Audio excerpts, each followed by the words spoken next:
Young-hyuk is staring at him and asks if he is dead, and he thinks he was never dead to begin with. He was just hit so hard that he almost died. He is angry at him because he said he would kill him, and wonders why he didn't do this. Young-hyuk calls him again and wonders if he should have just killed him earlier. He thinks Dokja has ruined everything, and this round has deviated greatly from what he used to know. He can use so little information and can't save the world like this. The leader of the Salvation Church defeated him because he used Time Layer for too long in the last round, and it was a mistake to train there for 100 years. He thinks he lost because his mentality had been damaged permanently during that time, or maybe it was because he failed to obtain the Absolute Throne, or maybe it would be best if he started all over again. Suddenly, Dokja wakes up and shouts at him, saying his punch hurts like hell. Young-hyuk asks him to remember that he asked him to hit him as hard as he could, and asks him if he managed to do what he was trying to do. He tells him the whole story, and Young-hyuk asks him what he will do now. And he replies that he hasn't thought about it yet, but things are looking up for them. Young-hyuk knows that a woman called Sanga must be important to him, so he must find her as soon as possible. He asks him if the leader of the Salvation Church is holding her captive, and he replies that things are looking very hopeful. He asks him why he keeps saying that, and asks him to remember that they can save the world. Young-hyuk asks him what he is talking about, and Dokja gets embarrassed because he made it too obvious. He guesses that Nirvana wouldn't have laid a hand on Sangha if they were the Nirvana he knows of, and Young-hyuk shockingly asks him how he knows about reincarnation. Meanwhile, Jiwon comes to them and says they both seem much closer now, and Dokja thinks she has appeared at a perfect time. He asks her about her health, and she thanks him for saving his life. Dokja says he might need her help and asks if she can find all his friends who have been scattered before they become brainwashed into joining the Salvation Church. After some time, she takes him to a place where Pildo has built his private property. He tells him that he wants to stay there, and fortunately, Dokja is relieved that everyone is nearby. Suddenly, some people appear there and call Young-hyuk by the name of Supreme King and request him to accept them. They say they have heard so much about him, but Dokja tells them that the Supreme King isn't feeling too good and asks them to get lost from there. Soon, he is embarrassed to hear that they call him the Ugly King, but it looks like that Ugly King is stronger. Jihai makes fun by calling him an ugly king, while the kids try to console him, saying he is still handsome. Suddenly, they hear a noise from the side, and a large beast appears from there. Young-hyuk says it's a Tier 6 giant monster, and Dokja never expected that there would be a scenario there. He thinks the 7th scenario, Monster Hunting, was a special scenario, opened for new and old incarnations who didn't get to go to Peace Land. He wonders if a Tier 6 monster existed in the 7th scenario, and Jiwon tells them the 7th scenario is already over. She tells them they must have come while the rewards were being calculated, and it was all over by then. She tells them that the leader of the Salvation Church received the highest reward, and Jihai asks them where that thing came from. Dokja says the monsters don't go around in packs, starting from Tier 6, and wonders what they actually are. They are large in number, and everyone, including Young-hyuk, Jihai, and Dokja, attacks and hits them. Pildo also uses his skill, Private Property, while Dokja asks others to run toward a side. He feels something is strange there, and something like this doesn't happen in the 3rd round of the novel. He is notified that the Constellation, secretive plotter, is to see his reasoning power in action. He seems to be missing something important and tries to think while fighting the monsters. He tries to remember when this scenario appeared in the novel. He is notified that his memory is enhanced due to his personal attributes. There is an announcement for all the incarnations of the Soul Dome, and the voice asks them if the monsters must have startled them. They informed everyone that the next scenario had begun, which was totally unexpected. A new Dakibai appears there and says it will not run by the old Dakibai since it's an automated scenario. Everyone is notified that a new main scenario has arrived, with the clear condition that they have to survive the onslaught of monsters by cautious as the level of the monsters increases every 4 hours. Dakibai reveals that Tier 6 is just the beginning, and after 4 hours, Tier 5 monsters will come, and Tier 4 monsters will come after another 4 hours. A man shouts at him and says they can't run a scenario like that, while it doesn't state the time limit. Dakibai replies that there isn't such a thing as a time limit, and it's because all of them have gotten so strong. Dokja thinks the sudden appearance of Nirvana, the leader of the Salvation Church, means Younghyuk and his group had gotten much stronger than in the third round of the novel. He remembers something like this happened in TWSA once, and Dakibai says the Korean incarnations have gotten so strong to break the balance. This scenario activates automatically when the incarnations of a certain dome become too strong. He revealed that there are only two ways to get through the scenario, and the first one is the death of half of the incarnations in Seoul Diom, and the current number of incarnations is around 1 lakh. Dakibai says so many of them are still alive, and the good thing is that there are even more. The people shout at him since he is just asking them to die while he tells them about the second condition. The second condition is the death of the strongest incarnation, Seoul Dome, and they wonder who must be the strongest incarnation. They ask Dakibai about who is that person, but he refuses to tell them that. He exclaims that telling them his name would make it no fun, and he is sure whoever is the strongest knows who they are. He says goodbye and asks them to search happily. The people wonder about the most muscular man among them, so the Dakibai gives them a hint. He gives them a hint that the 10th strongest incarnation in Seoul Dome is currently Naval Commander Ji-Hai Lee. She doesn't seem happy to hear that she is the 10th strongest, and Dakibai disappears, wishing them good luck. Younghyuk also seems worried and thinks everything has gone wrong, because it's finally come to the point where a scenario he doesn't know about has appeared. He can't think of a way to correct this and thinks of regressing again and starting a new life. Dokja is disappointed at thinking of his thoughts and feels that if he does this, then what will happen to him? After some time, they have killed the first wave of the beasts, and the second wave will appear after 4 hours. It was just the first wave, but it ended up killing 1/10 of the population there. Blood and corpses of beasts and people are everywhere, while Younghyuk is still trying to process the situation. Now there are 90,531 incarnations left. Dokja comes to Younghyuk and asks him to talk for a moment. He again activates his personal skills to check his character profile, but he can't find his supporting constellation. He knows the reason and thinks that even TWSA never revealed who Younghyuk's supporting constellation was until the end. He hoped it would be shown in the epilogue, but unfortunately, he didn't get to read TWSA's epilogue. He knows about his constellation that he is more immune to the rules of probability than any other constellation he knows, and has the power to spin the wheel of time to trick the different constellations. He has a constellation that never gave him any other stigma than regression until TWSA ended.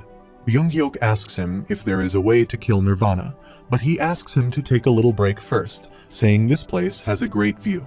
Younghyuk asks him if he is playing any tricks with him, but Dokja replies he is just enjoying the view. He says it's all bound to perish someday, and he tells him that he still has to protect something. He thinks Younghyuk's goal is to stop the end of the world, and he could always give up on his world to achieve his goal. Dokja says he thinks regress means death is meaningless to him, but Younghyuk says he doesn't know anything about life and death. However, he is shocked when Dokja asks him not to fool himself into thinking that things will improve if he keeps repeating everything. He says he can do better than now when he reaches his 4th round and asks him to remember the theater dungeon. If he hadn't shown up then, he would have regressed again. Younghyuk interrupts him and says that with repeated regression, things do get better. There were many unexpected incidents this round, but the next round is sure to go much better.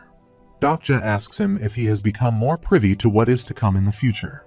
He thinks this is a pathetic belief that things would get better with each regression, and the impulse to give up when something goes wrong, no matter how small it is, are the symptoms of regressors' depression. Dokja understands his thinking and says things could improve if he regresses 10 or even 20 times. He will experience more scenarios and know more about the future. But the real problem is that when he has finally managed to save the world, he asks him if he can say that he saved the world. He asks him if he can say that when he has regressed hundreds of times. Younghyuk suddenly realizes something and starts staring at Dokja while he asks him if he still has nightmares. He tells him that salvation won't come to him, even if he manages to save the world, because the worlds he abandoned will return to him the moment he saves this world. In this chapter, he instructs him to do his best and says Yeseon was broken because she had to wander those countless years and a worse fate awaits him. Younghyuk is just staring at him shockingly, and Dokja asks him to ask himself how much he has changed from when he first started. He again adds that abandoning this round won't make the next round any better, and it might be the case that this world he is about to leave could be the only one where he can live to see it end as a human being. He is notified that Young-hyuk's mental state has recovered a little. Suddenly, they hear some noises from behind, and they see Ji-hai and Pildo fighting each other when they turn behind. She is curious about what they are discussing and asks why he is the only one to hear them. He forbids her from stepping in on the conversation among men.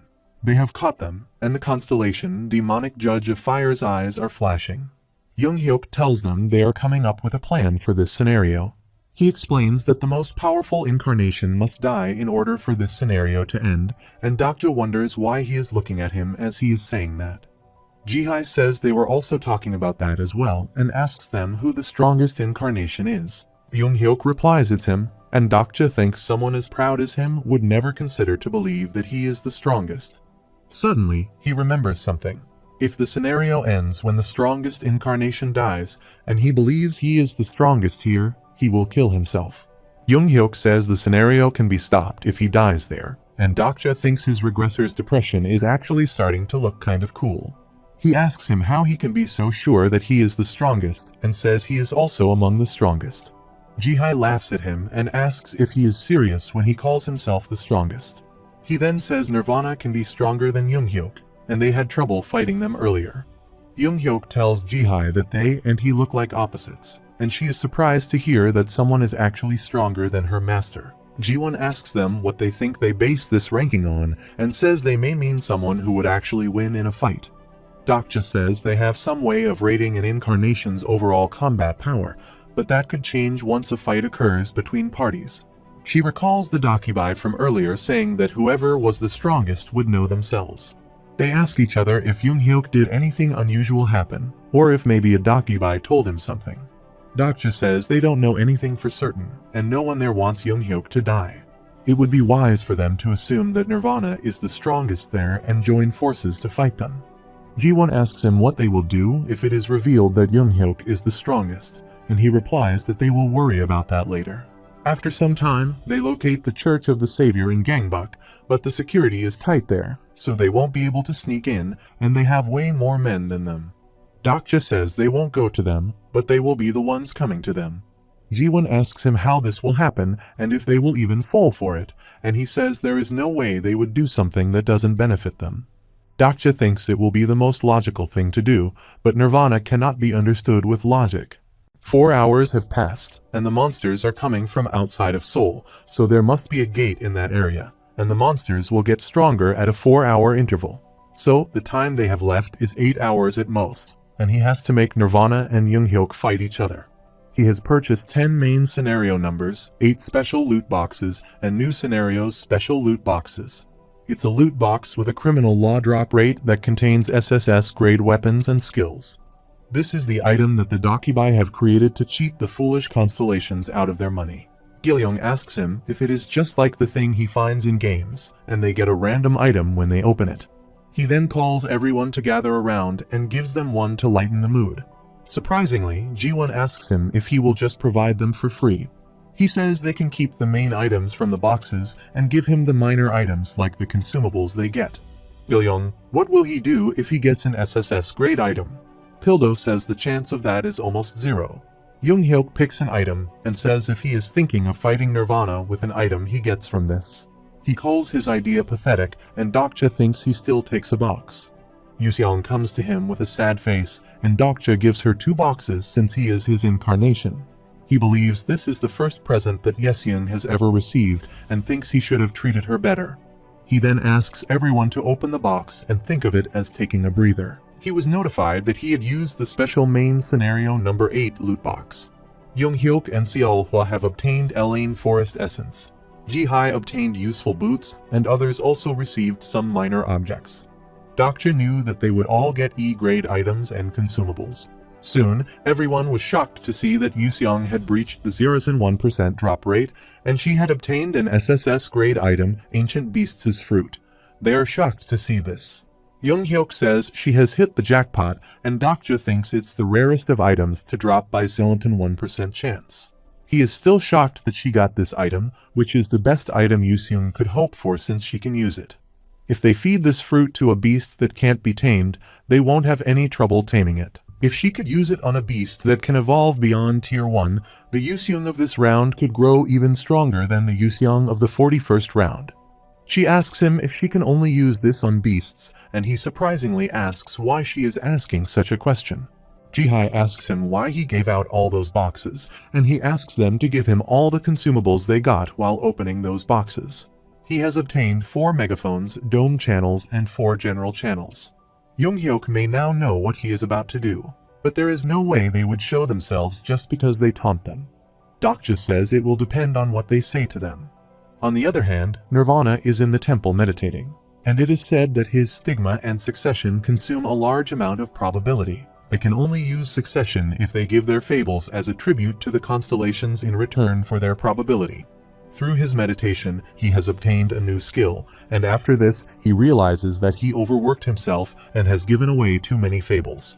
It's not that he doesn't miss the past that he has lost, but he can't cling himself to the past. The past is already gone, and the future is yet to come. He then turns toward a room where he has Sangha with another girl. He asks the girl if they should get started. He has used his technique on Sangha and he skillfully controls her. The girl asks him when he will release the skill he used on this child, and he replies that it's not up to him to release it and that she has to do it herself. He calls her foolish and says all she has to do is declare that she will live in the present, but she has resisted it with all her might. The girl says the value of the past differs for them since they live such short lives. Nirvana says it is exactly because they live such short lives that they must learn the importance of the present. The girl asks him not to judge her by her present. She already has enough. She says to him that he is actually the one who is oblivious to the present since he has reincarnated countless times. They both stare at each other, and Nirvana asks her not to forget that he only lets her live until her stories have lost value. Moreover, he needs information from HWE, and she asks him what he wants to know. She asks him about the incarnation of Dokja Kim, and she replies that she doesn't know him. Nirvana says there is no use in feigning ignorance, and he already knows he is her son. The neutral told him already, and she replied that they had lived apart since he was young. She has no idea what kind of life he has lived until now, and Nirvana uses his skill and says they will go through his life. He keeps his hand on her head and asks her to open up her memory. Otherwise, he will kill Sangda. He exclaims that she has been giving in to such cliché threats all this time, and this is how they humans are. The woman agrees to listen to him and asks him to do whatever he wants. He then uses his personal skill, activates being and causation level 6, and sees through her memories. He sees through Dokja and wonders how a mere human may have access to restricted information of the future, and thinks this must be Dokja's true nature. He calls her a pitiful mother and says she lied to her child, and she dogmatically leads her son onto a path full of lies. The woman says he doesn't stand a chance against her son, and Nirvana says he will give her that he is an exciting incarnation. Nirvana says he was just someone who could force him to use succession, but he is only a human. On the other hand, Dokja uses speakers and tests them out. They are trying to connect with the church where Nirvana stays, and Dokja says he is requesting a duel with the church leader of the Savior. He tells him the time and location, 2 in the evening at Gwanghwamun. He joyfully tells him that his opponent will be the Supreme King, Younghyuk-yu, and they are 2 people who are most likely to be the strongest there and will fight to save Seoul's dome from certain doom. He also asks him not to return from this duel if he truly lives in the present. Nirvana thinks he is using the present as an excuse and uses the megaphone so everyone can hear. He must have wanted to set up a duel that he couldn't afford to refuse as the leader of the Salvation Church. Dokja's mother smiles and says he is strong and wise, and he also knows what he needs and what it is that he is good at.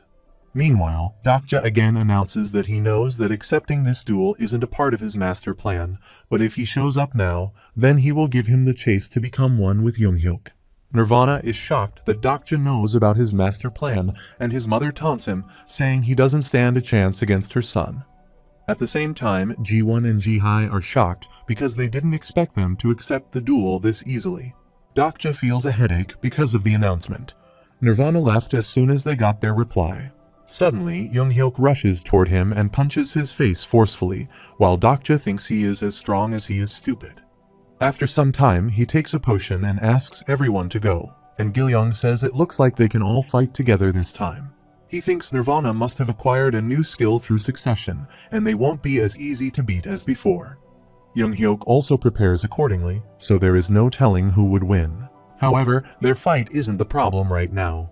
The real issue is the message going off in his head. He is notified that he is the strongest incarnation of Soul, and he wonders what he should do now. They are going toward Gwanghwamun, and on their way, they meet up with Huiwen and Hyunseong. She also heard his declaration, which has made quite an impact. He asks them about their health, and she replies that she is fine, but Hyunseong is a little injured. He thinks Hyunseong has begun to take his first step in succeeding Master of Steel's story, and he can tell that he has grown much more vital and isn't bluffing. He is probably one of the top 5 strongest incarnations in Soul Dome. He thinks how powerful someone is in the Star Stream has nothing to do with their strength or their proficiency with a particular skill, but it's because the source of their power comes from their story. He recalls reading something along these lines in episode 51 of TWSA. He is ranked as the strongest incarnation there because the stories he has obtained in this round are all near impossible. Huiwen tells them that Tier 5 monsters will attack them soon and asks if the other incarnations will be okay with this. Dokja says they will be fine as long as they are there, and they are excited to defeat the leader of the Salvation Church. They think they need to kill him to complete the scenario. Hyunseong asks Dokja if he already knew it would happen, and he replies that he would be lying if he said he didn't expect this. Even if they have a lot of new incarnations who only recently joined them, and even if the Salvation Church is causing all this ruckus, the majority of the incarnations in Seoul are the ones who have been there since the beginning. All they need is a little momentum, and they will be ready to bring down the Salvation Church. Pildo says Korea is done for now, and all the people in charge of giving him back his land must be dead. Jihai asks him if this is all he cares about when all this is going on. He then asks Dokja if he will not save Sangha since last he heard that she was being held captive by the leader of the Salvation Church. He replies that they will get to it, but not right now, and he knows that even Nirvana wouldn't dare lay a finger on someone affiliated with the Olympus Nebula unless they want to start a war between the nebulae. Suddenly, the attribute windows appear before everyone, showing the second hint that the 9th most potent incarnation in Seoul Dome is currently Insect Boy Gilyong Lee. He seems happy to hear that he is 9th, while Jihai is shocked that a little boy is stronger than her. Dokja asks everyone to stop chatting and get ready for a battle. The fact that the second hint was revealed means the second wave of monsters should be coming soon. He tells everyone that they need to put an end to this within 4 hours, and if they take any longer, Tier 4 monsters will start appearing.